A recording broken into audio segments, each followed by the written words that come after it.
வாடுகிறது என் நாட்டுக்கு வாமா ஆமாங்க என்று மரியாதை கூப்பிட்டேன். பல முறை குரல் கொடுத்து பார்த்தீர்கள். சற்று என்னுடைய வார்த்தைக்கு மரியாதை தரவில்லை. சற்றேனும் மதிக்கவில்லை கங்காதேவி. வந்தது கோபம். வந்தது கோபம். அந்த நேரத்தில் நான் ஆமாம் இந்த கலாபாதி எடுத்து இந்த களபாதி எடுத்து மேல அந்த ஜலம் மேலே இருந்த ஜலமானது ஏண்டா மேல இருக்கிற ஜலம் கீழே என்ன பண்ணணும்? வீசி எறிந்து இழுக்க வேண்டும். அதேதான். ஆமாங்க வீசி அறிந்தேன். வீசி எறிந்து கங்கையின் மீது அப்படியே மேல அந்த ஜலம் ஆமா வளைவாக வளைவாக இழுத்து கொண்டு வந்து கொண்டு வந்து சேர்த்தீர்கள் நம் நாட்டிற்கு. மேல அந்த ஜலம் பீரிட்டு வந்தது நம் நாட்டிற்கு. நாட்டு மக்கள் இனலையே சந்தோஷமாக இருக்காங்க ஐயா.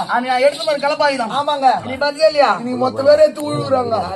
அதான் நினைக்கிறேன். அதுதான் வந்து சொன்னாரா புவே. ஆமாங்க ஏர் ஓட்ட தேட்டீங்கன்னு. ஓஹோ விவசாய மக்கள் நல்லா இருக்குன்னு எடுத்ததான் இந்த ஆயுதம். விவசாயிகள் முன்னேற வேண்டும் என்பதற்காக எடுத்த ஆயுதம் கலப்பாயுதம். ஆமாங்க அப்படி வாங்கியிருந்தா அப்படி வாங்கி வந்தாலும் நம் நாட்டு மக்கள் எந்த குறையும் கிடையாது. சந்தோஷமா இருக்கிறாங்க ஐயா. சுகசேமத்தோடு இருக்கிறார். ஆமா போ ஒண்ணு